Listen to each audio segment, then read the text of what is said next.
여러분 안녕하십니까? 백운기입니다. 김건희 공천 개입 파문이 온 나라를 흔들고 있는 와중에 우리는 참으로 부끄러운 한 정치인의 모습을 보고 있습니다. 김영선 전 의원, 명색이 5선 국회의원인데 공천에 눈이 멀어서 그 더러운 수조의 물을 몇 번이나 손으로 떠먹더니 이번에는 대통령 부인과 문자질한 것을 폭로할 테니 비례대표 1번을 달라고 거래를 시도한 사실이 드러났습니다. 참으로 추악하기 그지없는 모습입니다. 저런 사람이 국회의원을 5번이나 했다니 국민된 우리가 다 부끄러워서 얼굴을 못 들 지경입니다. 창원 보궐선거는 어떻게 나가게 됐습니까? 김건희 영향력이 아니면 가능했을까요?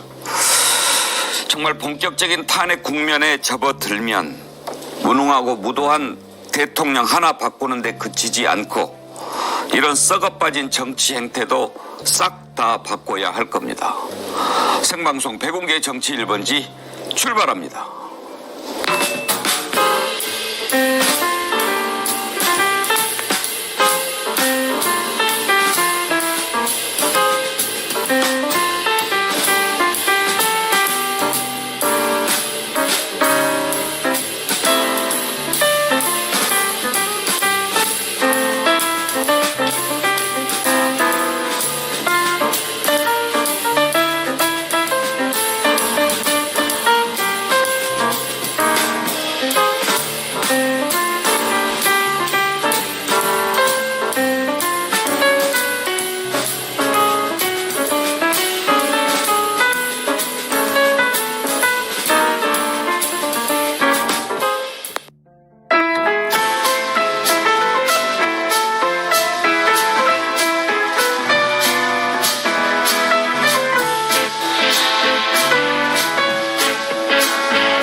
오늘도 백운계 정치 1번지 찾아주신 여러분 반갑습니다. 감사합니다.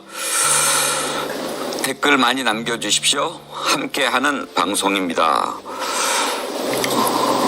김말룡님 뒤 화면이 어딘가요? 참 멋있어요 그러셨는데 예 가을이지요. 저기는 전라남도 담양의 고서 들녘입니다. 광주의 찍사방송 한시민님께서 우리 크로마키 배경으로 참 어울릴 것 같다고 드론으로 찍은 사진을 보내주셨습니다. 저 뒤에 보이는 게 무등산인데요. 예, 참 아름다운 가을 들녘을 이렇게 느끼게 해주셔서 찍사방송 한시민님께 감사드립니다. 오늘 함께 하실 세 분 패널 소개합니다. 김유정 전 국회의원님, 김철근 개혁신당 사무총장님, 김종욱 전 민주연구원 부원장님 세 분 나오셨습니다. 어서 오십시오. 네, 안녕하세요. 김유정 의원님하고 김철근 총장님은 저랑 이렇게 무등산을 보고 자랐는데 그쵸? 네. 그렇습니다. 예, 무등산을 저렇게 보니까 또 고향 생각도 나고 올라가 보면 더 좋아요. 좋죠. 네, 예. 그입니다. 입석대, 서석대. 네, 예. 그렇습니다. 오늘 우리 김철근 총장님 나오셨으니까 궁금한 거 몇 가지 좀 물어봅시다. 집중적으로 저한테 물어볼 것 같은데. 가장 핫한 정당 아닙니까? 저희는 가만히 앉아 있겠습니다. 가져갈 것 같으니까 말씀하세요. A, B, C가 누굽니까? 예? A, B, C가 누굽니까? A는 뭐 스스로 밝혔잖아요. 이준석. 네. C는? C도 있었나요? D 아닙니까? D? 그 뭐 다 천하람 의원이 있다 그러는데 천하람 의원을 왜 A라고 했냐? 천하람은 C 아니냐? 신장식 의원이 국회에서 이준석 의원한테 그렇게 따지던데요. 아니 본인이 A라고 얘기하는데. 이게 다 다르네요. 저도 천하람 의원이 A 예. 이준석 의원이 B, 예. C는 그냥 김영선 의원의 측근, 예. D는 당직자. 이렇게 알고 있는데 예. 다릅니까? 거의 비슷합니다. 예. 맞을 거예요. 그러면 일단 좀 정리를 해보면 일단 칠불사에서 모인 사람들이 네 사람입니까? 제가 알기로는 5사람. 5사람? 네. 김 총장님은 안 가셨나요? 저는 안 갔습니다. 왜 안 갔습니까? 제가 공천 심사위원이었고요. 예. 당시에. 예. 그리고 저는 이제 당 살림을 맡고 있는 사람이었기 때문에 그 시간에 거기를 갈 수가 없었죠. 예. 그리고 그때는 정보가 굉장히 제한적으로 들어왔기 때문에 그 정보를 접한 사람만 급하게 확인하러 갔을 거로 지금. 자, 저희는 그 다음날 바로 알았거든요. 이건 좀 이따가 네. 여쭤보려고 했는데 얘기 나온 김에 그때는 이제 개혁신당 사무총장으로 계셨을 때고 예, 예. 그 전에 창원의 보궐선거에 김영선 전 의원이 출마할 때 그건 당대표 그때는 당대표 정무특보로 계셨잖아요. 정무실장 했죠. 그때 공천 과정에 대해서는 좀 아십니까? 기억을 하죠. 예. 어떻게 해서 창원으로 가게 됐습니까? 그때 윤상현 의원이 공관위원장이었죠. 그러니까 보통의 당대표가 하고 이준석 대표는 좀 달랐어요. 왜냐하면 공천관리위원장을 선임을 하면 그때 7군데인가 재보궐선거가 있었을 건데 윤상현 의원에게 완전히 일임을 했을 거예요. 또 중진 의원이었고 수도권 출신의 선거의 경쟁력이 굉장히 있는 분이기 때문에 적절히 알아서 잘 판단해서 공천해 주십사 이렇게 했기 때문에 윤상현 의원이 요즘 언론에 그 얘기를 하고 있잖아요. 근데 명태균 씨 얘기 하는 얘기 들어보면 윤상현 끝났어 그랬잖아요. 그 재밌는 분이시죠. 그 M이라고 하는 분. 명태균 씨도 아세요? 저도 알죠. 네. 어떤 분이에요? 하여튼 중앙 정치권의 대부분의 굉장히 유명하신 분들을 잘 아는 그런 분이죠. 언론에도 소개가 됐습니다만은 윤석열 대통령 부부, 김종인 위원장, 그다음에 이준석 의원 이런 분들하고 친분이 좀 있는 이런 분으로 알려져. 윤석열 부부는 어떻게 알게 됐을까요? 글쎄 그 과정 정치를 그 윤석열이 한 지 얼마 안 정확히 됐는데 모르겠고요. 예. 지난번에 이재명 대표하고 뭐랄까요 그 대표회담 전에 누군가 회담을 조율하고 이랬던 분들 중에 이름 나왔던 함성득 교수인가요? 예. 그분하고도 좀 잘 알고. 함성득 교수의 마크로 비슷하게 같이 살았으니까 윤석열 잘 알 수 있는데 명태균 씨는 거기 안 살죠? 안 살죠. 네. 그러면 이제 함성득하고 명태균 서로 친해가지고 윤석열을 만났을 가능성이 있다 이런 말씀이신가요? 아마도 그럴. 네. 하여튼 구체적으로 어떻게 잘 알게 됐는지는 잘 모르겠습니다만 저도 여러 번 봤어요 명태균 씨를. 아니 그러니까 이제 창원 공천 받았을 때 김영선 의원이 창원에 공천을 받았잖아요. 그때 당시에 당 대표는 이준석 대표였고 그런데 윤상현 의원이 공관위원장이었는데 윤상현 끝났어 그 말은 윤상현 의원이 거기에 우리가 이제 상식적으로 생각했을 때 합리적으로 추론해 봤을 때 김영선을 윤상현 공관위원장은 창원에 공천할 생각이 없었는데 우리가 이렇게 힘을 써가지고 시켰다. 윤상현 끝났어. 그렇게 해석하는 게 합리적이겠죠. 그거야 이제 그분의 주장이니까.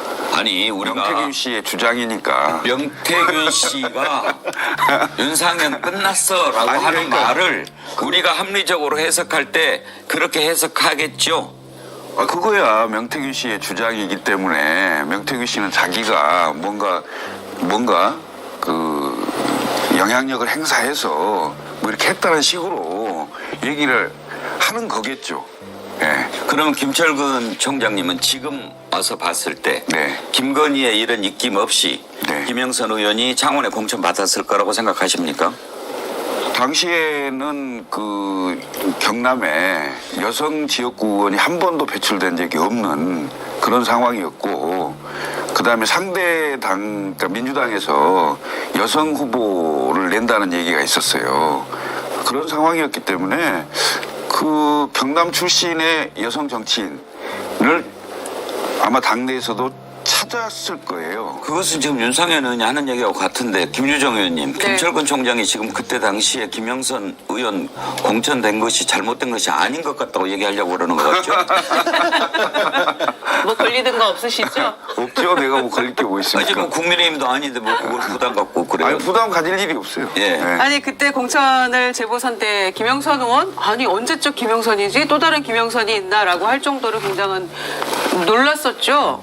왜냐하면 경기도 고양 그쪽이 지역구였던 그리고 이제 그동안 계속 존재감 없이 무슨 방송에 또 뭐 이렇게 비춰졌던 것도 아니고 그랬던 김영선 의원이 갑자기 창원 의창에 공천을 받다니 고향도 거창이라는데 거창하고 뭐 경남이라고 해서 다 같은 경남은 아니잖아요. 그러니까 이게 무슨 일이지? 그래서 이제 한간에는 이게 대통령하고 서울법대 동기쯤 되는 것 같아요. 나이로 봐서는 정확하게 동기인지 모르겠어요.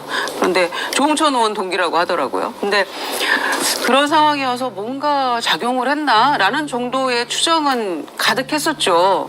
그리고 이제 국민의힘 이번에 들어간 중진 여성 의원의 얘기를 제가 이제 물어봤어요. 그때 방송하면서 대기실에서 김영선 의원 어떻게 살아났지? 이게 어떻게 된 거야? 그랬더니 뭐 그 언니가 고생을 좀 많이 했고 가서도 뭐 열심히 했는데 뭐 이런저런 얘기를 하는 거 들어보니까 종합적으로 제가 판단해 봤을 때는 대통령실에서 도와준 것 같아요. 그때도. 그런 연고가 아닌 이상은 창원 의창에 김영선 의원이 가서 굳이 재보선에 출마를 시켜가지고 5선을 만들 이유가 하나도 없거든요. 당에 그렇게 어마어마하게 도움되는 상황도 아니고.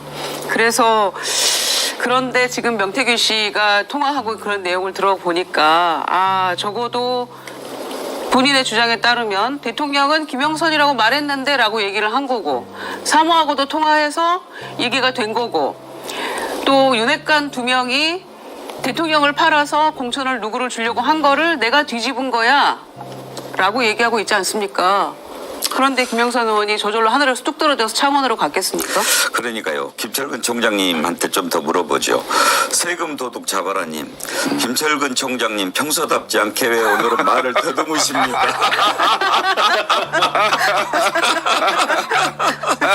그리고 녹수님. 철근 씨 왜 그러세요? 우리끼리 잘 좀 합시다.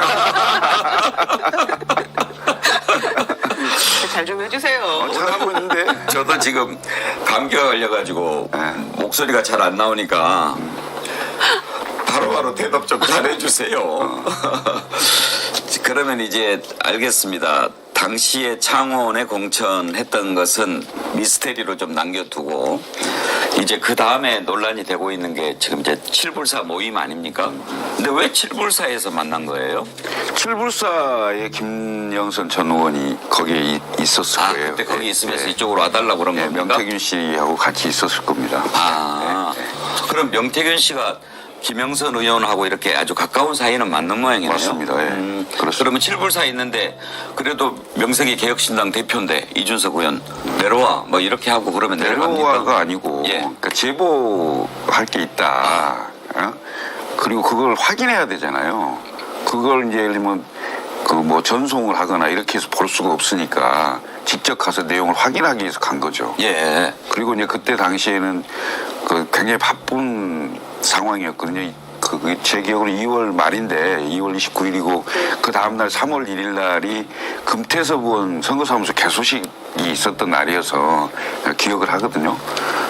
그때 그러니까 낮에는 활동을 하고 저녁 늦게 아마 출발을 해서 새벽 1시쯤 예. 뭐 도착을 했을 거예요. 그래서 거기서 좀 차 마시면서 얘기를 해보고 내용도 보고 그리고 이제 다음날 아침에 3.1절 행사가 있었기 때문에 새벽에 올라왔는데 3.1절 전날이구나. 예. 올라왔고 그다음에 오후에 금태섭 그 의원 선거사무소 개소식이 있었어요. 그 개소식을 아래층에서 하고 그다음에 금태섭 의원 사무실로 다 올라왔어요. 당시 최고위원들 그다음에 당시 현역 의원들 그다음에 김종인 위원장까지 포함해서 다 올라와서 그 내용이 공개된 거죠. 그 자리에서. 그래서 그 내용을 알았죠. 이러이러한 사실이 있었다. 그러면 칠불사 내려갈 때 예. 이준석 대표가 천하람 의원한테 같이 갑시다 해서 같이 간 겁니까? 아니 천하람은 순천에 있었죠. 순천에 있었기 가까우니까. 때문에 거기하고 가깝습니다. 예. 아주 가까워서 그다음에 천하람 의원이 또 법률가잖아요. 이게 법적인 걸로 전후 사정을 따져봤을 때 문제가 있는 건지 없는 건지. 그렇겠네요. 예. 그래서 같이 좀 검증을 하려고 그 했겠죠. 자리에서 텔레그램 문자를 보여줬답니까? 본 걸로 알고 있습니다. 예. 본 걸로 알고 있어요? 네. 저는 안 봤으니까. 안 봤어요? 저는 안 봤어요. 나중에도 안 봤습니까? 보진 않았어요. 그냥 말로 하는 걸 들었죠. 이준석 대표가 김철근 총장하고 그렇게 가까우면서 그것도 안 보여주고 그래요? 아니야, 뭐 굳이 볼 일이 없었잖아요. 궁금하잖아요. 말로 도대체 하면 되는 거지. 뭐라고, 그건 뭐라고 돼 있대요? 예? 뭐라고 돼 있대요? 언론에 나온 그대로예요. 뭐라고? 예? 얘기했잖아요. 그 뭐 김해로 옮겨라. 옮기면 대통령실과 뭐 예산 뭐 이렇게 해서. 아니 제가 왜 궁금해서 여쭤보냐면 일단 텔레그램 문자는 팩트잖아요. 네. 그런데 김영선 의원이 나중에 만난 적 없다, 문자 받은 적 없다라고 거짓말을 했잖아요. 근데 이제 그것은 거짓말인 게 드러났는데 한 번 거짓말한 사람은 계속 거짓말하는 거니까 우리가 문자 내용이 옮겨라 라는 뉘앙스의 문자인지 아니면 이렇게 하는 것이 어떨까 뭐 생각하고 주변에서 그러는데요 라고 하는 것인지 이게 상당히 성격이 다를 수 있으니까 보셨으면 제일 정확한데 문제는 그 텔레그램 캡처본에 그 부분 말고 그 전이든지 그 후든지 그 내용들이 연결이 됐을 거 아니에요. 그 연결된 부분을 정확히 봤으면 이게 떨어지는 얘기다 아니다 이게 될 건데 내가 보기에는 그 부분만 정확히 본 것 같고 그 이후에도 이제 흘러나온 얘기에 의하면 별로 이게 신통치 않은 그런 반응들이 나온 거죠. 만약에 내가 이준석 대표면은 캡처본을 이렇게 보여줬을 때 이준석 대표가 좀 영민한 사람입니까? 그러면 전후 사정이 궁금한데 그 텔레그램 문자 한번 봅시다 이랬을 것 같은데요. 그것만 보여줬다고 그러더라고요. 왜냐면 그쪽 자신이 없었나 보죠. 그래요. 김정욱 원장님도 명태균 씨 아세요? 좀 몰라요. 다행이라고 생각합니다. 다행인 사람이 더 많은 것 같아요. 이게 문제는 뭐냐면요. 개혁신당 쪽에 계신 분들이 너무나 많은 말씀을 하신 게 문제예요. 옆에 있는 김정은 총장님은 많은 말씀을 안 하시고 현장에 안 가셨으니까 다행이다 생각이 들긴 하는데 이제 내용 자체가 너무 명징한 거예요. 그러니까 예를 들면 당직자의 전원을 통해서 뉴스토마토에 나온 내용에 의하면 이준석 지금 의원과 김영선 전 의원이 밤샘 얘기를 했다. 이런 얘기를 했습니다. 예. 밤샘 얘기를 할 정도면 그 내용 자체가 중대했을 거다라고 저희는 판단할 수밖에 없다는 것. 3.1절 기념식 때문에 이준석 의원은 서울로 올라와야 됐기 때문에 천하람 의원과 1, 2일 정도 더 있으면서 기자회견문을 준비했다. 근데 말씀하신 것처럼 이게 애매한 거라면 이준석 의원 말에 애매한 거라면 굳이 하루 이틀 있으면서 기자회견문까지 작성을 해야 됐고 소위 비례대표 순번까지 얘기했어야 될 내용인가? 라고 하는 측면들이 고민이 되는데 이게 아니라고 하면 상관없는데 갑자기 또 양양자 전 의원이 전화가 왔더라. 김영선 의원이 전화가 와서 내가 1번 달라도 1번이 안 된다고 하더라. 3번은 안 되겠냐? 그랬더니 나한테 권한이 없다. 김종인 공천관리위원장이 다 가지고 있다. 또 그랬더니 김종인 공천관리위원장도 와서 그런 얘기 하더라. 말도 안 되는 데다 처벌했다라고 얘기를 하니까 다 맞아떨어지는 거예요.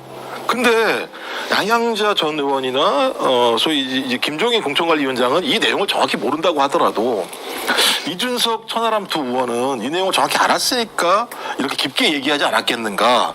그럼 왜 이 문제와 관련해서 지금에 와서 애매하다는 표현을 할까.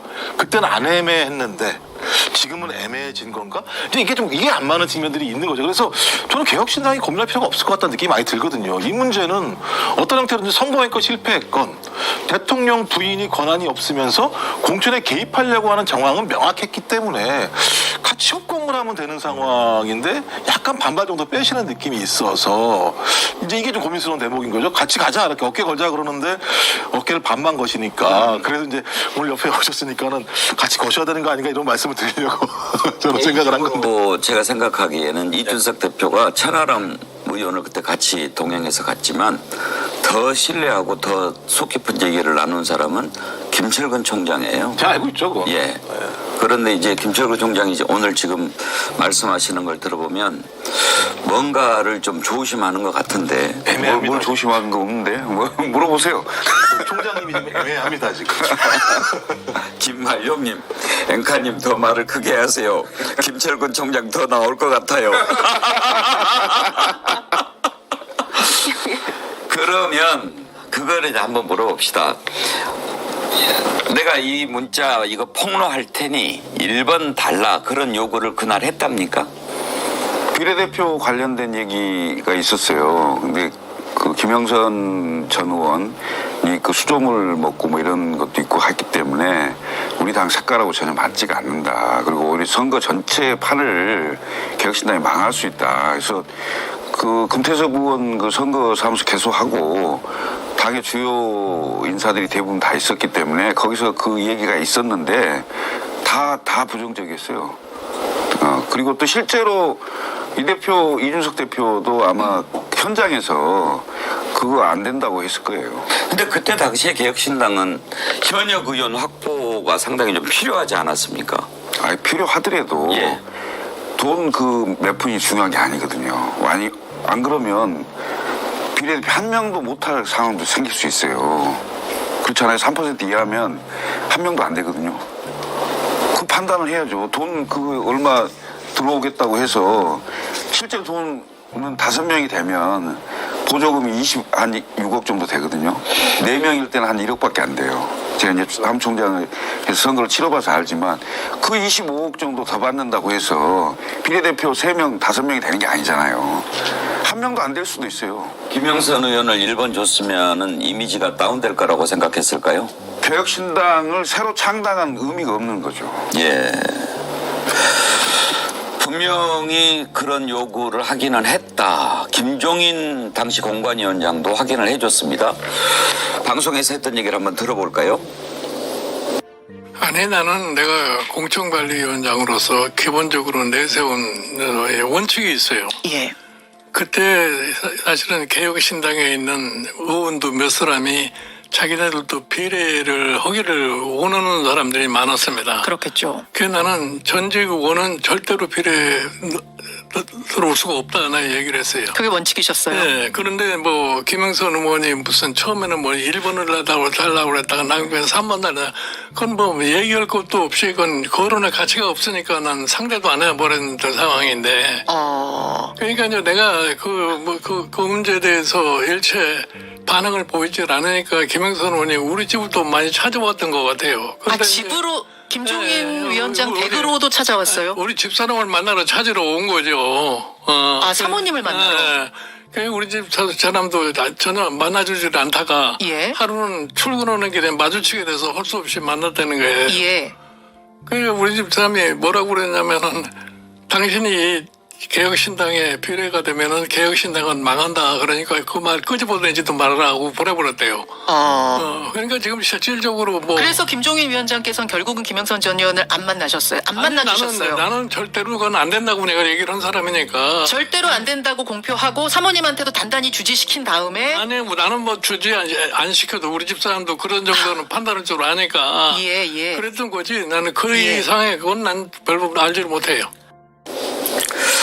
김유정 의원님. 네. 결국은 김영선 전 의원이 당에 그런 요구를 했는데 안 먹히니까 명태균 씨가 김종인 위원장하고 친하거든요.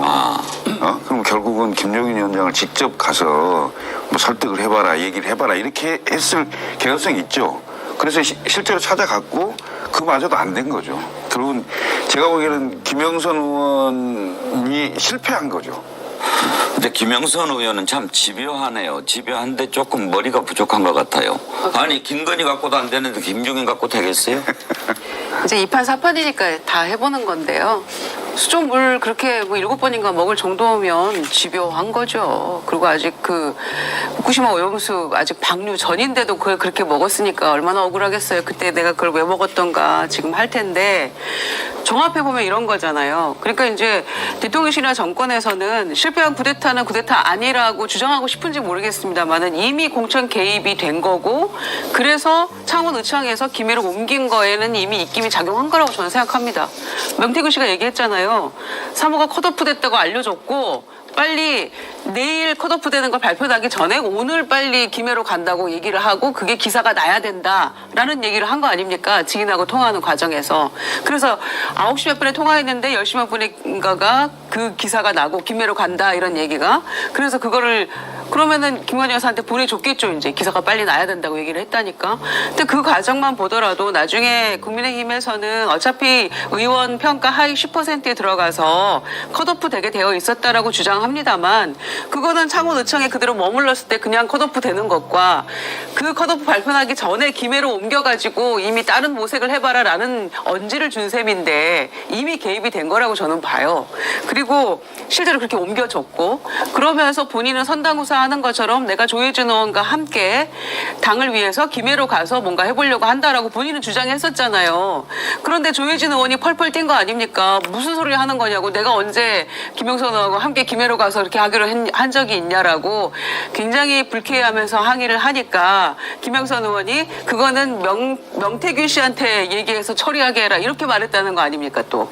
그러니까 이렇게 저렇게 굉장히 복잡하게 펼쳐져 있지만 일관된 거는 그 중심에 김건희 여사가 뭔가 개입하고 있다는 거예요. 그리고 그 명태균 씨는 중간에서 거강꾼 노릇을 한 것이고 그거는 부인할 수 없는 이야기죠. 다만 7불사에서 이준석 그 대표는 3.1절 기념식 참석하기 위해서 올라왔는데 천하람 의원이 남아서 하루 이틀인가 더 머물면서 소위 기자회견까지 준비하다가 그게 이제 무산이 됐잖아요. 그 무산되는 과정에는 금태섭 의원 개소식하고 그날 있었던 3.1절 개혁신당 회동에서 아 이거 안 된다라고 결론이 났기 때문에 그게 이제 전달이 됐겠죠. 천하람 의원에게도 논의 끝에 이건 안 되기로 된 거다라고 하니까 7불사에서 머무르고 있다가 준비하던 거 다 스톱하고 없던 일로 된 거 아니겠습니까?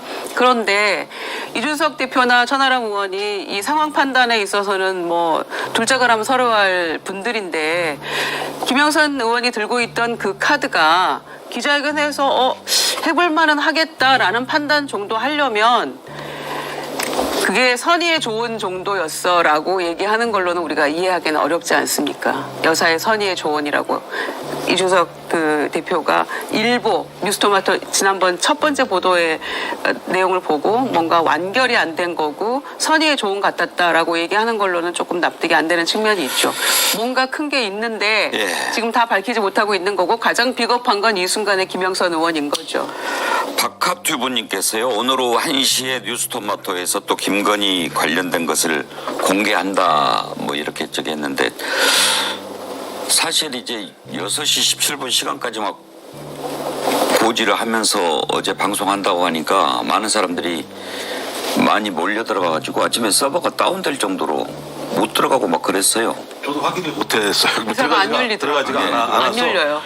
그리고 이제 그 뉴스토마토가 그 시간에 항상 아침 뉴스를 공개를 한다고 그러더라고요. 그러니까 그걸 다 알아서 했다는 생각이 들고 뉴스토마토 얘기는 뭐냐면 이 건이 단건이 아니라는 얘기를 하는 거잖아요. 예. 다른 건들도 계속 있다. 근데 제가 볼 때는 이 얘기들은 막 많이 돌았던 거잖아요. 특히 영남 지역 같은 경우가 소위 국민의힘의 핵심적인 요충지였었기 때문에 공천 관련해서 맨 처음에는 검사들 한 4-50명 정도가 준비되어 있다. 그러면 꽂힐 데가 어디겠습니까? 수도권은 아닐 거잖아요. 검사들이 약삭 빠르기 때문에 수도권에 공천 받겠다고 나서겠습니까? 그럼 대부분 아마 영남 지역이었을 거란 말이에요. 그러면 검사들이 꽂힌다라고 하는데 뒷배는 뭐 어디겠습니까? 제가 볼 때는 뭐 한동훈은 아닐 거란 생각이 드는 것이고 전 그렇다면은 윤핵관을 필두로 했거나 아니면 지금 제기가 되고 있는 대통령 부인이거나 이런 거란 생각이 들거든요. 왜냐하면 김영선 의원이 비례 1번을 달라고 얘기할 정도의 중대한 건수라면 그게 뭘까 아무리 고민을 해봐도 대통령 부인의 공천 개입 아니고는 저는 이게 설명이 안 되는 측면이 분명히 있거든요. 또 하나는 이 MC라고 하는 이분이 다시 얘기한 게 뭐냐면 이건 김건희와 김영선의 텔레그램이 아니다. 이건 나와 김건희의 텔레그램 내용이다. 이렇게 얘기를 했잖아요. 그래서 이거 갖다 거짓말하고 있다고 그러는데 저는 이 정도면 그 이준석 의원이 말씀하셔야 되는 거 아니에요? 그건 아니다. 다른 거 몰라도 둘 간의 텔레그램이 온 거 사실이다라고 얘기를 해줘야 되는 측면들이 분명히 있는 건데 저는 여러 가지의 정황들을 보면 김건희 씨의 개입이 아니고는 이렇게 흘러갈 수가 없는 정황인 것 같다. 그러면 공천개입이 사실은 이렇게 느껴지는 거죠. 김철근 총장님. 단도 직업적으로다가 한번 내가 물어볼게요. 막대기 하나 주세요. 옆에서 찌르게요. 단도 직업적으로다가 이준석 대표 있을 때 네. 그때 공천 이런 거 할 때 네. 김건희 씨 전화나 이런 것을 받은 사실이 있답니까? 없습니다. 없어요? 네. 왜냐하면 그 윤석열 대통령이 박근혜 대통령의 국정농단 사건을 수사했던 수사팀장이었잖아요. 그래서 직권남용 그다음에 당무 개입이 뭔지를 알아요. 그래서 절대 그런 걸 안 하죠. 예. 걸릴까봐? 예. 쿠션을 많이 치겠죠. 예.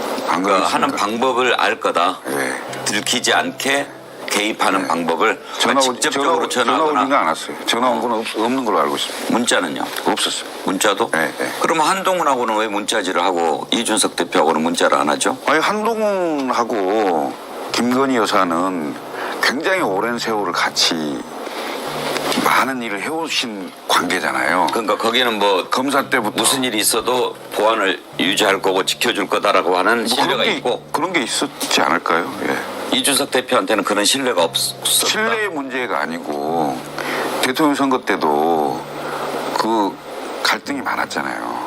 뭐 그런 상황이었기 때문에 이준석 대표한테 전화를 하거나 문자를 하거나 이럴 수는 없었을 거예요. 한 가지만 더 그럼 물어봅시다. 예. 그때 이준석 대표가 이제 새벽 4시에 올라왔다는 거 아닙니까? 예. 천하람 의원은 거기에 이틀인가 더 있었다면서요? 뭐 하루인가 이틀인가 있었을 거예요. 왜 더 있었을까요? 시간이 짧았겠죠. 이준석 대표하고 했던 내용이나 그 전후 상황들을 좀 더 많이 들었을 거예요. 그걸 이틀이나 거기에서 얘기를 해요? 천하람 의원은 그랬을 거고요. 그 다음에 이제 이준석 대표가 당에 올라와서 서울에 올라와서 그 주요 인사들하고 전부 공유하고 결국은 다 본인도 현장에서 부정적으로 안 된다고 얘기를 했겠지만 우리 다 안 된다고 했거든요. 그 말도 안 되는 얘기다고. 그 부분이 저는 조금 석연치가 않네요. 그러니까 이준석 대표가 뭐 일정도 있고 해서 4시에 올라온 거 그것까지는 좋아요. 그리고 그렇게는 우리가 할 수 없다라고 자른 건 좋은데 천하람 그때는 이제 의원이 아니지만 그 순천서 출마 준비하고 예. 있었을 때죠. 예. 거기서 이틀이나 있었다라고 하는 것은 뭔가 그래도 더 할 여지가 있었던 거 아닌가 그렇게 생각할 수 있죠. 제가 보기에는 그 검토를 뭐 했을 수는 있겠으나 전혀 얘기가 안 됐을 거예요. 만약 얘기되는 거였으면 그때 당시에 터뜨렸겠죠. 올라가서 회의를 해보고 연락을 줄 테니까 일단 위원장이 여기 있어라 라고 그랬었어. 얘기를 하지 않았을까요? 예. 그래서 천하람 당시 위원장이 좀 남아있으면서 얘기를 좀 논의를 하고 있었고 만일에 대비해서 기자회견문도 준비를 하면서 있었을 거고 그래서 3.1절 회동의 결과를 기다리지 않았을까요? 제가 감기만 안 걸렸어도 김철구 총장 딱 붙잡고 다 불어버려. 아니 그 당직자라는 분의 말씀에 의하면 나온 게 그거잖아요.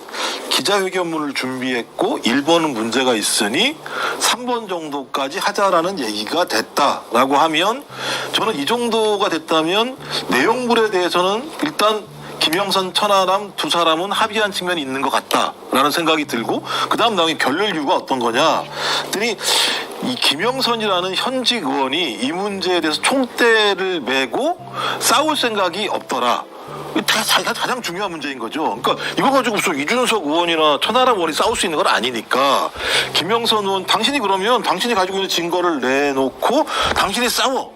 그렇다면 모르겠다. 이런 측면이 분명히 있어서 저는 이제 가장 핵심적인 게 뭐냐면 이 텔레그램을 가지고 있나 없나? 지금 텔레그램에 있는 부분들 있잖아요. 근데 지금 얘기 들어보니까는 이준석 의원은 그걸 안 가지고 있다 뭐 이런 얘기들도 하고 있더라고요. 그러면 일단 본 내용밖에 눈으로 없다는 거잖아요.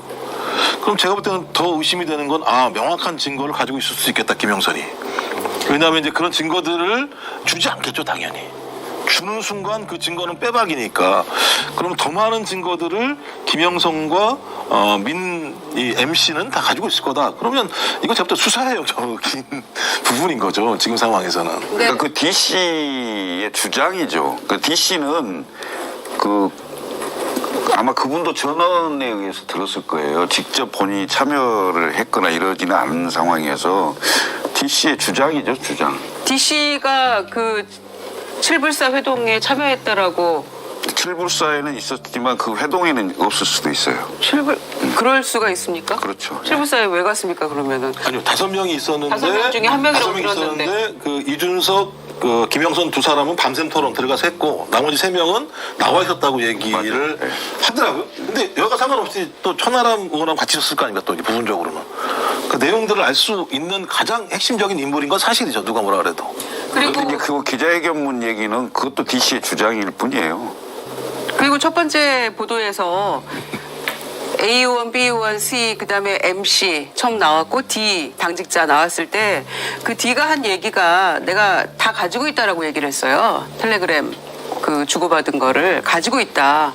근데 이제 지금은 때가 아니고 여러 사람이 얽혀 있다. 이렇게 얘기를 했었거든요. 그러니까 그 사람의 입장도 굉장히 중요할 것 같고요. 제가 D가 누군지도 알고 예. D하고 통화도 해보고 지금 어디 있는지도 아는데 D는 정치인입니까? 네. 현역 의원입니까? 아닙니다. 아. 그 당직 생활과 보좌진 생활을 오래 했던 누구의 측근입니까? 김영선 의원의? 김종인 위원장하고 잘 알죠. 네, 네. 명태균 씨하고도 잘 아는 사람입니까? 네, 그렇습니다. 그런데 본인은 현재 안 가지고 있다고 하더라고요, 저한테는. 그래서 핵심은 개혁신당의 이런 저런 거보다 김건희 여사가 문제 아닙니까? 그렇죠. 그런데 윤상현 의원이 그 사람 뭐 허장성세다, 뭐 허풍쟁이다, 뻥이다 이렇게 얘기를 하는데 제가 매우 심각하게 보는 거는 왜 김건희 여사 주변에 있는 사람들은 소위 이렇게 다 뻥쟁이들만 모여 있습니까? 이종호 블랙펄 인버스트먼트 그 전 회장도 멋쟁이 해병 단톡방에서 얘기 나눴던 것, 임성근 사단장 구명 로비 이런 것들에 대해서 전부 다 그 사람에 대해서 다 좀 뻥이 있다 이렇게 얘기하지 않았습니까? 그 사람이 경찰 인사에도 개입하고 본인은 막 그렇게 큰 소리 뻥뻥 쳤는데 그리고 이 명태균 씨도 마찬가지잖아요. 이 사람에 대해서 허풍쟁이다 뭐 이런 식으로 얘기를 했는데 그러면 이 부부를 왜 김건희 여사는 취임식에 초청을 합니까? 그래서 국민의힘 쪽에서는 대통령실에서는 대통령실 입장은 공식적으로 나온 바는 없죠. 굉장히 많은 사람들이 그 취임식에 초청받았기 때문에 그 일일이 뭐 어떻게 할 수 있는 게 아니다 이렇게 얘기를 했습니다만은 굉장히 상석에 주요 인사들이 앉는 대통령의 그 선친이 있는 그 섹션에 같이 있었단 말이에요. 부부가 초대를 받아서. 이런 뻥쟁이들을 왜 같이 가까이 둡니까? 그러니까 이 모양 이 꼴 되는 겁니다, 나라가. 그것만으로도 문제가 심각하고요. 이 명태균 씨가 김영선 의원한테 이렇게 본인이 해준 바가 있기 때문에 공천을 줘가지고 5선을 만들어준 거 아닙니까? 본인 말에 의하면 정해진 사람을 내가 소위 대통령 부부를 움직여서 김영선으로 해준 거야 라는 거잖아요. 그러니까 회의를 할 때도 상석에 앉고 그 옆에 김영선 의원이 앉는다는 거예요. 그리고 작년 여름에 어디 한의신문에 뭐 정책 그 협의를 하고 이제 토론한 게 기사가 났는데 이 사람이 김영선 의원의 정책 책사라고 났다는 거예요. 우리가 특보란 말은 많이 들었지만 책사는 또 뭡니까? 그렇게 해서 그 이름이 같이 또 기사에 보도가 되기도 했다는 거예요. 그러니까 자기가 큰 소리 치면서 김영선 의원 굉장히 모욕적으로 대하고 쌍소리하고 이래도 김영선 의원이 그걸 견뎠다는 거예요. 우리가 알다시피 김영선 의원도 굉장히 이렇게 편안한 성격은 아니잖아요. 그런데 그걸 다 견디면서 했던 이유가 무엇인지 이 전후 맥락 보면 아는 거 아닙니까?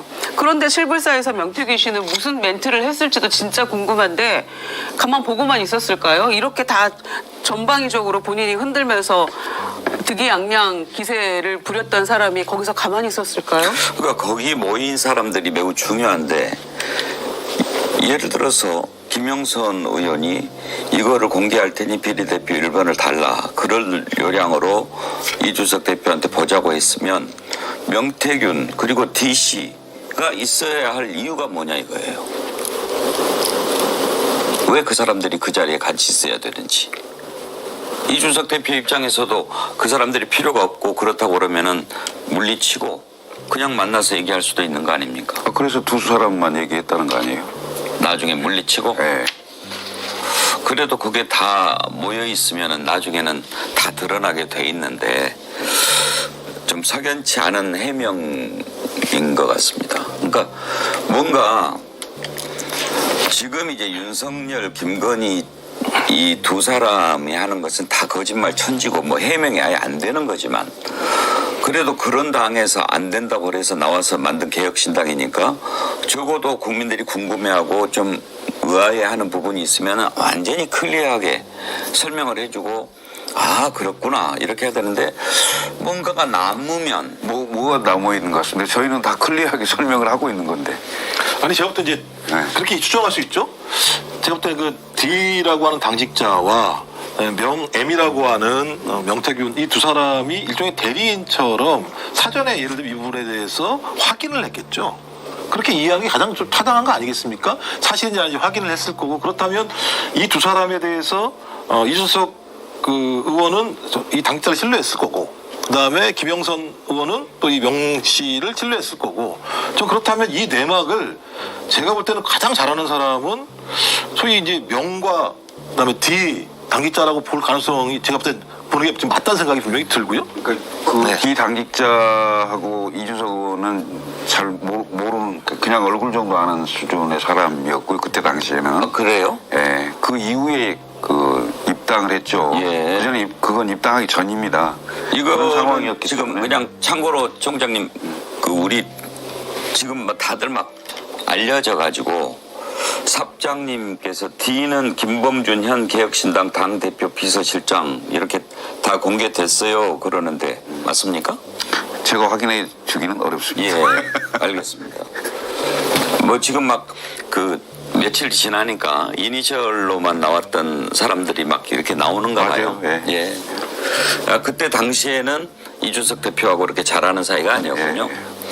그러면 지금 당대표 비서실장이라고 한다면은 그때는 몰랐던 사이가 이렇게 가까워질 정도까지 될 정도로 칠불사 모임이 의미가 있었다고 봐야 되나요? 글쎄요, 그거하고 상관없을 겁니다. 그거하고는? 네. 아, 지금 당대표는 허은하 대표니까. 아, 그렇군요.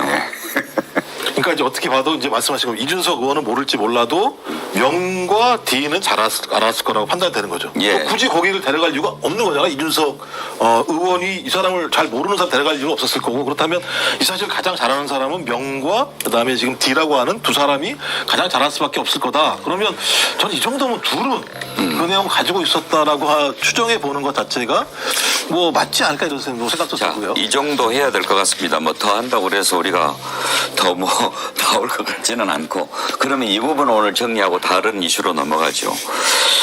이제 지금 김영선 의원 공천 개입으로 촉발된 이 논란이 이제 개혁신당의 이준석 대표가 그걸 봤고 또 비례대표 일벌을 요구했다 이런 얘기가 알려지면서 개혁신당을 바라보는 국민들이 완전히 새로운 당인가 또 아직은 연결이 돼 있는 당인가 뭐 이런 생각을 다시 하게 됐거든요. 어제 특검법안 또 여러 가지 법안들 표결했지 않습니까? 개혁신당은 찬성가 어땠습니까? 찬성했죠. 전부 다 네, 찬성했습니까? 김건희 특검법 찬성, 그다음 최수병 그 해병 특검법 찬성, 예. 찬성했죠. 그러면 앞으로도 그 기조로 계속 갈 예정입니까? 저희가 윤석열 정권이나 김건희 여사에 대해서 단 일도 두둔할 이유가 하나도 없고 두둔할 생각도 전혀 없습니다. 그리고 이거에 대해서는 그러니까 예를 들면 그 저희 판단으로는 이게 딱 떨어지는 상황이었으면 당시에 다 깠겠죠. 네. 근데 애매할 정도가 아니고 제가 보기에는 이게 막 몰고는 가는데 실제 딱 정확하게 떨어지는 게 국민들에게 눈에 보이는 지점이 지금 안 보이는 거죠, 사실은. 예. 그런 지점에 대한 우려를 얘기하는 거지. 저희가 왜 그 김건희 윤석열 그 정권에 대해서 얘기를 하겠습니까? 오직하면 이준석 의원은 방송에 나와서도 얘기했네요. 그 본인이 여성 대통령 두 명을 뭐 만들어 봤다 이런 얘기를 할 정도면 예? 김건희 여사에 대해서 어떻게 생각하는지는 단적으로 나오는 거잖아요.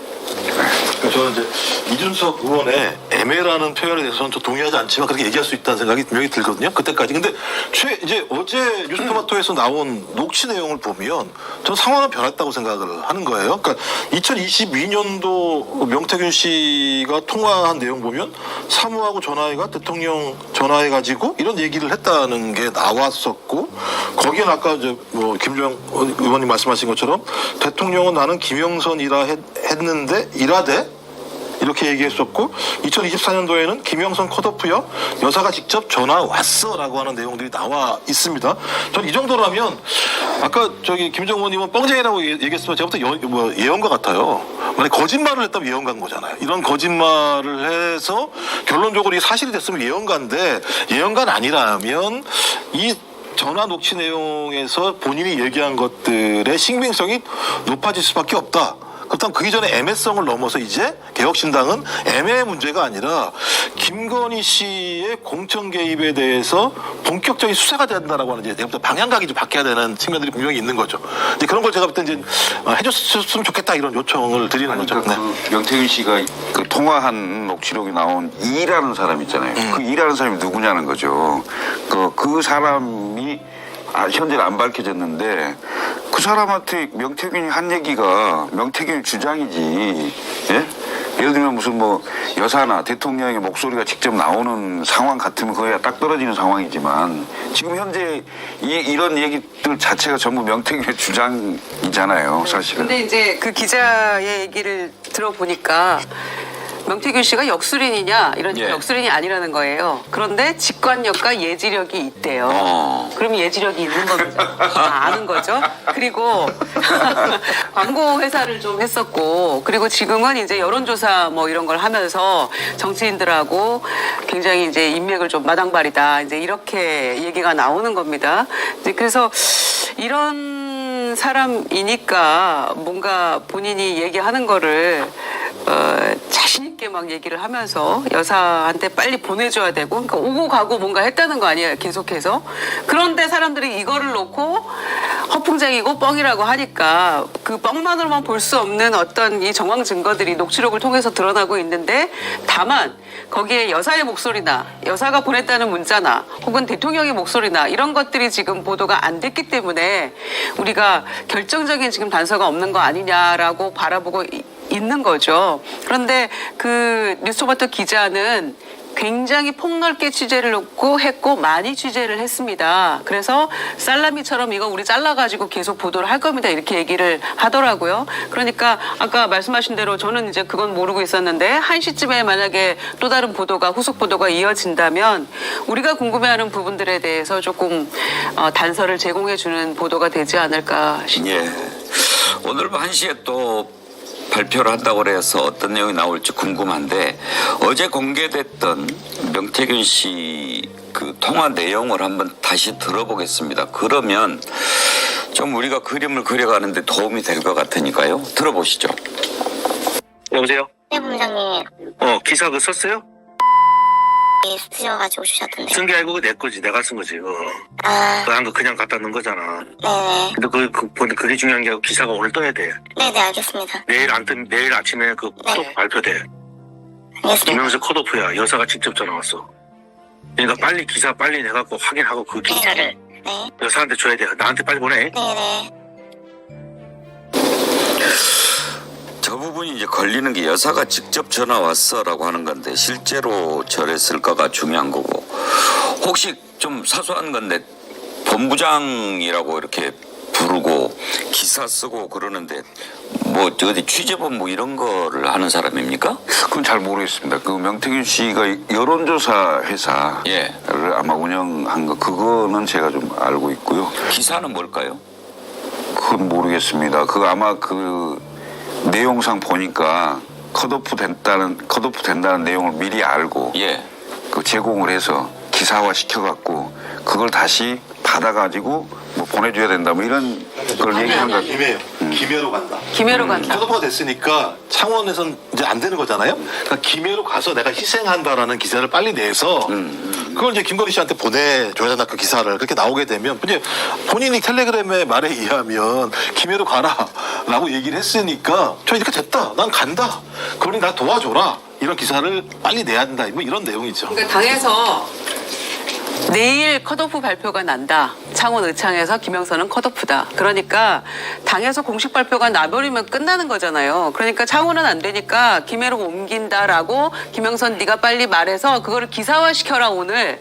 그래야만 김해로 간다. 전화 받은 사람은 누굴까요? 그러니까 그 이 씨라는 여성인 것 같죠 아마. 근데 그 사람이 누군지는 모르겠어요. 캠프 관계자 내지는 뭐 누구지 않을까요? 김 총장님만 아세요? 추측만 하죠. 추측. 예, 누구일까요? 아마 김영선 의원실 쪽에 있던 분이지 않을까. 보좌관 내지는 뭐 그런 사람들 아닐까요? 현역이니까 현재 그 당시에. 그래서 실제로 기사가 났고. 근데 지금은 상당히 갈등 관계에 있어서 누구하고요? 결국 그래서 이 씨한테서 이 녹취가 나온 겁니까? 그랬을 가능성이 있는 거예요. 그러면 지금 이게 알려지게 된 게 김영선 의원이 데리고 있던 그 직원이 폭로를 하면서 알려지게 된 겁니까? 뭐 그런 거 아니겠어요? 이 녹취는? 이게 알려지게 된 게 이제 대체로 보면 김영선 의원이 우리가 맨 처음에 생각했을 때는 김건희가 이쪽으로 가세요라고 해서 갔는데 떨어졌어요. 물론 이제 가면은 쉽지 않은 승부가 될 거라고는 생각했겠죠. 창원은 어차피 안 되는 거는 이제 받아들이고. 근데 김해 가서 떨어졌으면 당신이 옮기라고 그래서 옮겼고 그래서 떨어졌는데 뭐 한 자리는 그래도 줘야 되지 않느냐 하는데 아무것도 없으니까 이렇게 공개를 한 거 아닐까. 이런 생각이 든단 말이에요. 근데 지금 녹취 나오는 것 보면 김영선과 사이가 틀어진 사람이 이걸 공개를 했다. 그러면 또 뭔가 함수가 하나 더 생기는 거예요. 제가 듣기로는 술이 왼수예요. 이 상황을 알고 있는 누군가가 지금 우리가 했던 뭐 다 C, D, E, F, G 뭐 이런 사람들 중에서 술자리에서 흘린 거예요. 기자가 캐치를 했어요.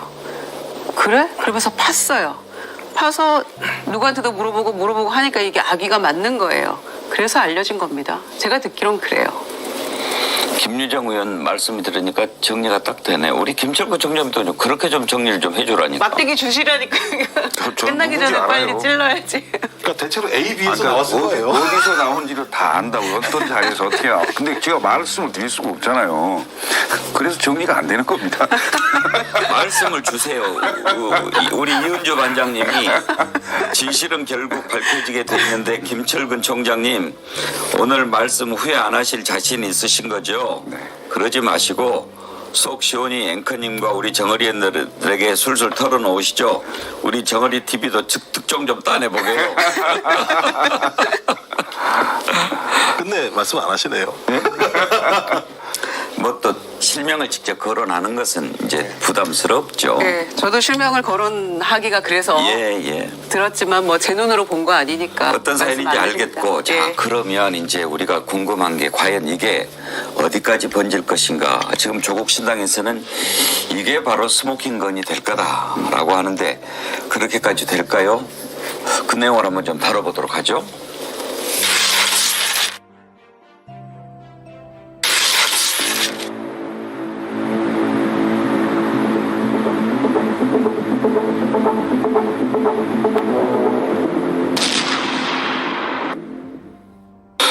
이제 날씨도 선선해지고 본격적인 탄핵 국면 접어들 것 같습니다. 그런데 이제 스모킹건이 필요하죠. 박근혜 탄핵 때는 태블릿 PC가 그 스모킹건 역할을 했는데 지금은 워낙 많아서 어떤 게 될지도 모르겠습니다만 김종국 원장님 보시기에 어떤 게 스모킹건이 될 것 같습니까?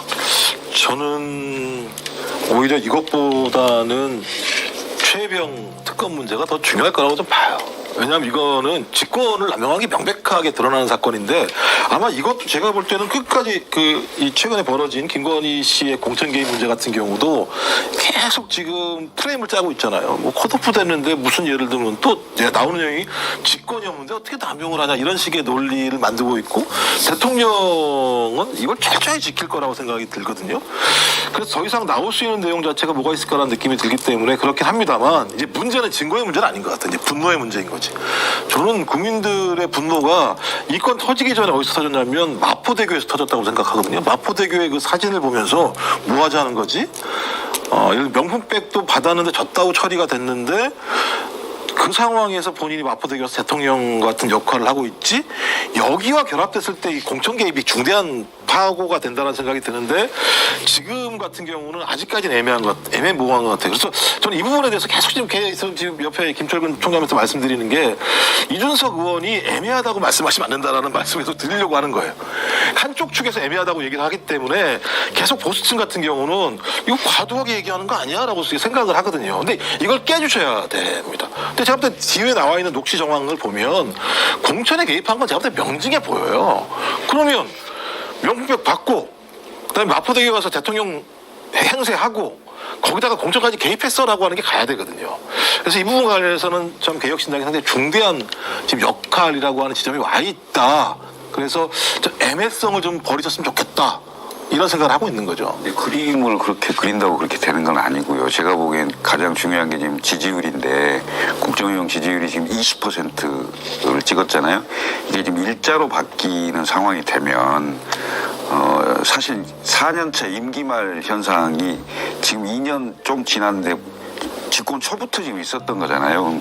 그런 상황이 되면 결국은 내부 고발자가 나오게 돼 있어요. 그건 내부 고발자라 하면 확실한 증거와 증언을 가지고 나오기 때문에 그건 딱 떨어지는 거예요. 저는 그럴 개연성이 있을 수 있다. 그것이 지금 현재 나온 여러 문제들과 연관이 될 수도 있겠죠. 예를 들면 무슨 건설 관련이라든지 아니면 무슨 관저문 관련이라든지 뭐든 간에 딱 떨어지는 내부 고발자가 나올 가능성이 난 충분히 있다. 10%대로 떨어지면. 예, 그렇습니다. 그게 큰 거죠. 그 과거 박근혜 대통령 때도 콘크리트 30%라고 얘기 많이 했거든요. 예? 그런데 25, 17, 5 이렇게 막 떨어지거든요. 불과 한 달 사이에 딱 끝나는 상황이 생기는 거거든요. 그런 걸 좀 볼 필요가 있다. 저는 국정운영 동력을 되살릴 뭐가 없거든 현재. 없는 상황에서 지지율 유지 힘들거든요. 지지율 유지하는 거의 유일한 수단이 반국가 세력 얘기하는 겁니다. 예. 박근혜 전 대통령이나 MB도 임기 말 거의 탄핵 직전 임기 말 그때가 17%였어요. 그러니까 이제 얼마 안 남은 거죠. 이번 주는 갤럽 조사가 없습니다만 예. 다음 주에 이제 체코 다녀오고 이후에 지금 이런 공천 개입 보도들이 연달아서 나오기 시작하면 상황이 어떻게 바뀔지 몰라요. 앞자리가 붕괴될 수도 있다는 생각이 드는데 단순히 20%가 아니고요. 대통령이 동아줄처럼 붙들고 있었던 70대가 무너진 겁니다. 일단 거기가 부정평가가 더 높아요. 그리고 TK 무너지고 보수도 지금 굉장히 부정평가가 높아졌기 때문에 여론조사 같은 20%라도 굉장히 내용적으로 안 좋은 거죠. 그런데 이런 상황에서 마포대교 시찰 전혀 반성 없이 사과 없이 그래서 이제 마통령이라고 하는 거 아닙니까? 우리는 마통하면 마이너스 통장인데 김건희 여사는 마포대교 대통령 마통이에요. 그래서 아직도 현실을 이렇게 모르는 건지 외면하고 싶은 건지 모른 척 하는 건지 그냥 이대로 나는 가고 말 테야 이렇게 결심을 하는 건지 곁에 있는 사람의 정무적 판단은 필요 없는 것 같습니다. 본인이 누구보다 잘한다고 했던 사람이니까요. 김철근 총장님 궁금한 게요. 이제 아무래도 그쪽에서 좀 겪어보셨으니까 지금 국민들이 윤석열과 김건희 부부를 어떻게 생각하는지 모르지 않을 텐데 이런 상황에서 막 그렇게 외부 활동하고 또 체코를 왜 갑니까? 그렇게 가는 판단을 누가 그렇게 할까요? 국이 제로고 하겠죠. 김건희가 스스로 할까요? 저는 거의 그 정치적 조언과 정무적 조언이 안 통하는 상황으로 보입니다. 왜냐하면 대통령실에 있는 분들도 정치 오래 하신 분들이 많잖아요. 정진석 비서실장, 홍철호 정무수석 이런 분들 다 정치 오래 하셨고 국민들과의 어느 정도의 공감 능력은 있을 거예요. 그럼 충분히 얘기를 할 수 있을 거라고 보는데 얘기를 아예 못하거나 얘기를 해도 안 되거나 뭐 이런 거겠죠. 결국은 제가 보기엔 얘기는 어느 정도는 직설적으로 못하더라도 얘기는 하긴 할 거예요. 근데 전혀 안 통한다고 보는 거죠. 네. 그 정신세계를 이해할 수 없어요. 어제는 보니까 또 재미있는 모습이 지난번 외국 나갈 때는 그때 당대표가 황우여 비대위원장이었죠. 네. 그때는 뭐 이렇게 가까이 가서 김건희가 다 일일이 이렇게 악수를 하던데 오늘은 한동훈이 나와서 서 있으니까 아예 쭉 뒤로 빠져가지고 악수도 안 하고 이렇게 눈길도 안 주고 그냥 가더라고요. 보고 싶겠습니까? 보고 싶지 않겠죠. 대통령도 똑같지 않습니까? 그 한동훈 대표한테만 그냥 악수 한번 하고 다른 사람은 팔 다 해주고. 해주고 이 얘기가 다 보는 거잖아요. 그것도 예를 들면 본인이 체코에 가서 엄청난 성과를 낼 것처럼 과대 포장을 해서 또 거기다가 한동훈이라는 사람이 나타난다고 하니까 온갖 카메라가 다 들어올 건데도 불구하고 거기서 그냥 다 봐라. 나는 한동훈에 대해서 신뢰할 수 없어 라고 얘기하면서 이것도 안 치고 한 상황인데 저는 그런 인풋이 어디서 벌어졌겠습니까? 대부분 다 그 소위 윤한 갈등의 핵심적인 징표 사이사이에는 대통령 부인이 다 있어요. 그냥 그 둘만의 갈등이 아니거든요. 저는 그런 측면에서 그것들을 노골적으로 투사하고 만들어내는 데에는 대통령 부인의 역할이 계속 클 것이다. 그리고 그런 마포대교 사진을 대통령실이 공개를 하면 정무들 홍보라인이 다 그렇게 검토하잖아요. 그래서 검토도 못하는 것 같아요. 검토도 못하니까 저런 게 그냥 공개돼서 나오고 국민들 화나게 하는 상황이기 때문에 저는 모든 오히려 정무적 판단과 중요 결정 과정에서 대통령의 입김보다 더 강한 입김이 있다라고 볼 수밖에 없는 것. 그건 뭐 유일하죠. 뭐 대통령 부인 외에는 뭐. 목례만 했다. 한동훈 대표한테는 김건희 여사가 이렇게 보도가 되던데 기억나시죠? 어느 땐가 순방 갔다가 귀국길에 그 부부가 서로 악수하는 장면 기억나시죠? 자기들끼리 악수해서 뭐 하자는 거야 이랬었는데 굳이 안 하는 데는 이유가 있었겠죠. 이런 식으로 만약에 이 공천 개입 이런 게 사실이었으면 사실 걸림돌이 한동훈 대표였을 거 아닙니까? 내가 이렇게까지 해서 옮기라고까지 하고 했었는데 컷오프 됐잖아요. 거기 가서도 김영선 의원이.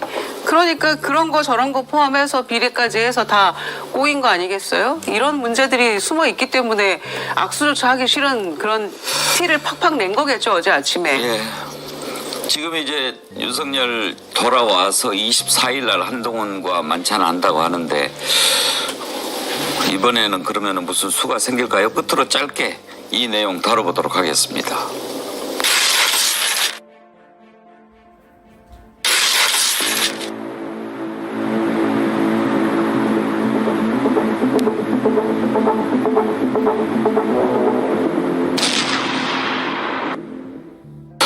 예. 김철근 총장님, 왜 지난번에는 약속을 했는데 연기를 했고 이번에는 또 만나자고 할까요? 참 답이 없는 거죠, 사실은. 한동훈 입장에서는 윤석열 대통령하고 각을 세울 수도 같이 갈 수도 이런 상황이죠. 그러니까 저는 정치인 한동훈이 처음 비대위원장 했을 때부터 얘기를 했거든요. 윤석열과의 관계를 어떻게 하냐에 따라서 한동훈은 정치적으로 성장할 거냐 망할 거냐 갈림길에 서 있는데 거의 지금 망하는 길로 가고 있거든요. 왜? 제3자 특검 본인이 얘기했어요. 그랬죠. 전당대회 출마 선언해서 얘기했어요. 그럼 당대표가 됐어요. 그럼 당연히 추진하고 바로 했어야죠. 그걸로 윤통하고 갈등이 생기더라도 그걸 추진해야 정치인 한동훈은 사는 거죠. 근데 그걸 이런저런 핑계 대고 당내 사정 얘기하고 이재명 대표 만나고 제 처지 알지 않습니까? 뭐 이런 얘기는 하고 끝나는 거죠. 결국은 윤석열 대통령이 쳐놓은 울타리 안에서 한 걸음도 밖으로 못 나가고 있는 상황이죠. 더군다나 완전 고립시키는 거예요. 108명의 의원이 있잖아요. 이 의원이 앞으로 한 2년 반 이상 남아있는데 윤석열 대통령의 임기가 지역구 예산 가져가려면 국회에서도 소수당인데 누구한테 잘해야 됩니까? 대통령하고 관계를 국회의원들이 절대 나쁘게 하려고 하지 않을 겁니다. 그래야 예산이라도 좀 주잖아요. 정부에서 세워서 온 예산 국회에서 깎기 쉽지 않거든요. 그럼 그거 살아나잖아요. 자기 지역구 예산. 한동훈 의원들한테 줄 수 있는 자리가 있습니까? 뭐 예산을 줄 수가 있습니까? 뭘 할 수가 있습니까? 더군다나 국민들로부터 지지율이 높아서 다음 선거 뭐 기대를 할 수가 있습니까? 없는 거예요. 제가 보기에는 한동훈의 정치 생명이 10월 16일을 넘길 수 있을는지 걱정입니다. 근데 왜 한동훈은 그러면은 대표로 만들어줬을까요? 그 당이? 방법이 없잖아요. 참나 그 이해가 안 가는 당이에요. 다른 방법이 없잖아요. 그나마 제3자 특검도 얘기하고 약간은 다른 모양을 취할 거로 기대를 했겠죠. 국민도 당원도. 근데 사실상 추진이 안 되는 꼬리를 내린 거라고 저는 보이거든요. 김종호 원장님 보시기에 24일 날 만나면 뭐가 좀 나올 것 같습니까? 제 생각에는 무릎 꿇게 하거나 내치거나 둘 중에 하나겠죠. 누가 이길 것 같습니까? 대통령이 이기겠죠. 왜냐하면 지금 빌드업하고 있는 것 같아요. 그러니까 한동훈 딴에는 SNS로 좀 대통령한테 유연성을 압박을 하고 배웅도 가고 내가 다 했어. 돌아온 다음에 24일 날 만나서 내가 다시 얘기할 거야 이렇게 생각할 것 같아요. 근데 갑자기 대통령이신다 대통령은 꿈쩍 안 하는 거예요. 2025년 정원? 됐어. 이건 나의 유일한 성과야. 의료개혁의 내 성과인데 네가 나한테 이걸 하려고? 말도 안 돼서 너 밥 먹으러 들어와. 안 먹으러 내가 얘기할 거야. 지도부도 같이 있잖아. 너 찍소리만 해봐. 어떤 일이 벌어지는지. 지도부들이 너 도와줄 것 같아? 너 아마 다 알걸? 전 이렇게 될 거라고 보는 상황이고요. 근데 또 하나는 한동훈 대표가 가장 실수한 게 의료계를 설득을 전혀 못한 거예요. 박단 전공의 단체 대표의 말은 되게 뼈가 아픈 거예요. 돌아와야 될 사람들이잖아요. 전공의가 돌아와야 이 문제 해결되는 거잖아요.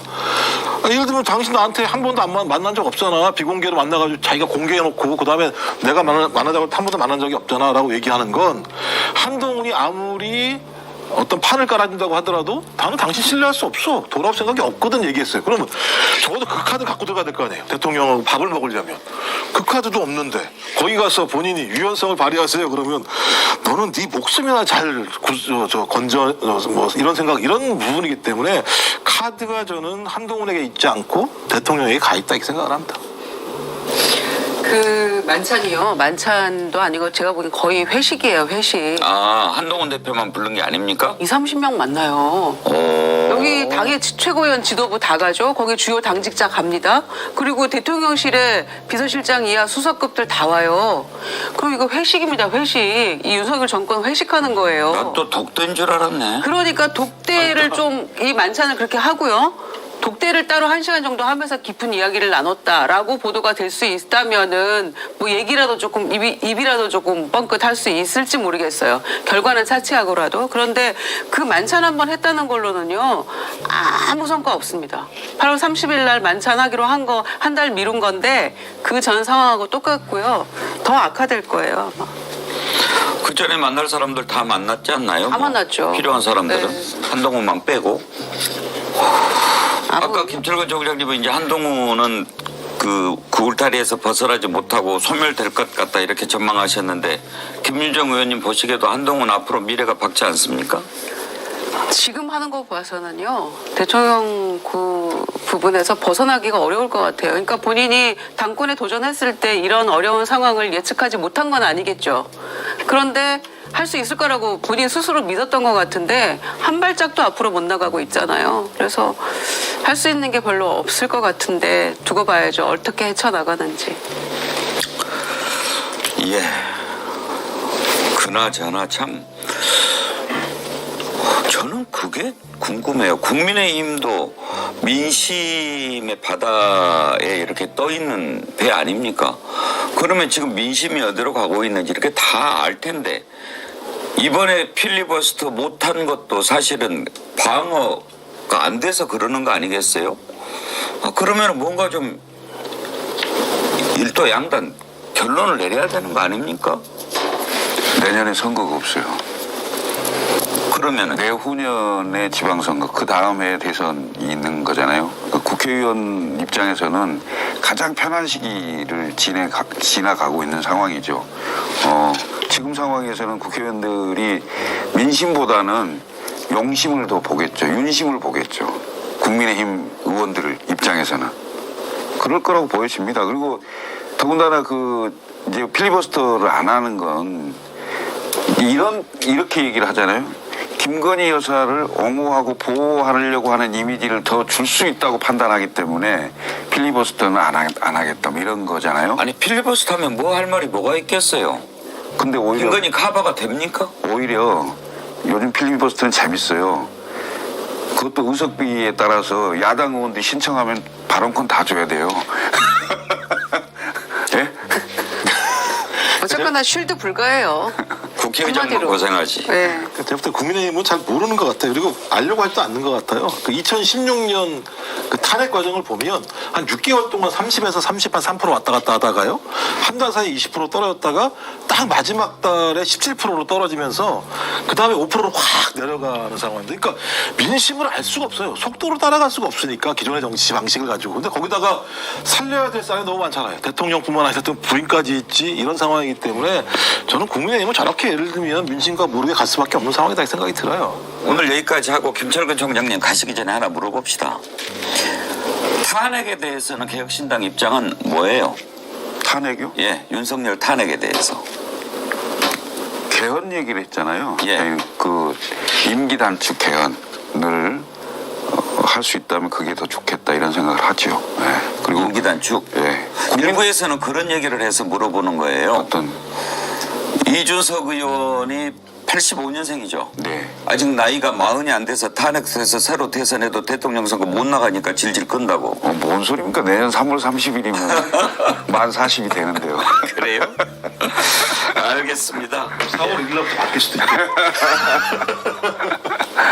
오늘 좀 여러 가지로 불편한 질문들이 있었을 텐데도 잘 대답해 주셔서 감사합니다. 예, 고맙습니다. 예, 김유정 의원님, 김철근 총장님, 김종호 원장님 세 분 수고하셨습니다. 주말 잘 보내세요. 네, 감사합니다. 감사합니다.